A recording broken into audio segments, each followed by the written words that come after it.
이 무짠지는 밑반찬으로 굉장히 좋아요. 그래서 짜사이 무침을 해도 좋고, 여름에 청양고추 송송송송 썰어서 냉국으로 드셔도 참 좋습니다.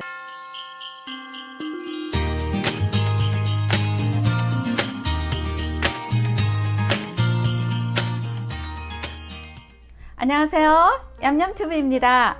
오늘은 무짠지를 담가 보겠습니다.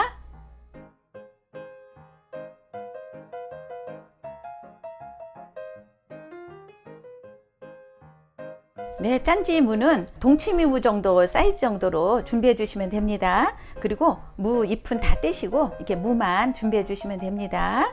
이렇게 깨끗이 씻어서 준비해 주세요. 예, 이제 무를 절여 보겠습니다. 네, 짠지무는 저장식품이라 이렇게 오래도록 보관해야 되기 때문에 김장용 비닐을 이용해서 준비해 주세요. 예, 무는 이제 소금에 이렇게 굴려 주세요. 이렇게 굴려서 통에 이렇게 차곡차곡 이렇게 넣어주세요. 짠지는 굉장히 짭짤해야 돼요. 싱거우면은 골마지가 껴서 못 먹어요. 그리고 물러서 못 먹고요. 그래서 소금으로만, 저는 물은 넣지 않습니다. 소금으로만 절입니다. 그래서 이렇게 차곡차곡 무 한 캔 넣고, 그다음에 그 위에 또 소금을 넣겠습니다. 네, 또 위에다 소금을 듬뿍 넣어주세요. 뿌려주세요. 무를 또 캐캐 넣어주세요.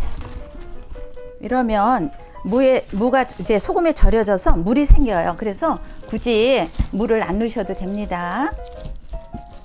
네, 이제 소금을 또 위에 듬뿍 넣어주세요.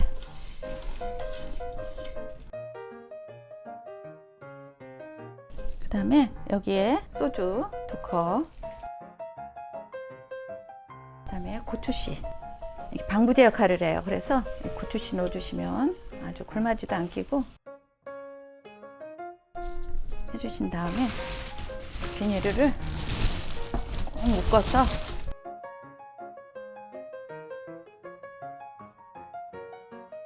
이 위에 누름돌을 꼭 눌러주셔야 돼요. 이렇게 완성된 무짠지는 밀봉을 잘 한 다음 누름돌이나 페트병으로 꼭 눌러서 숙성시켜 주세요. 숙성은 서늘한 곳에서 한 5, 6개월 정도 해주시면 됩니다.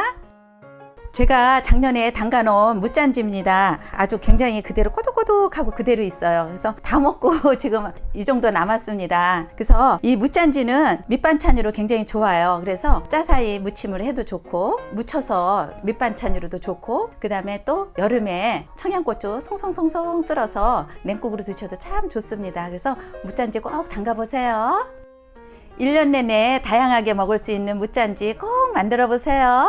구독, 좋아요, 알림 설정 꼭 눌러주세요. 감사합니다.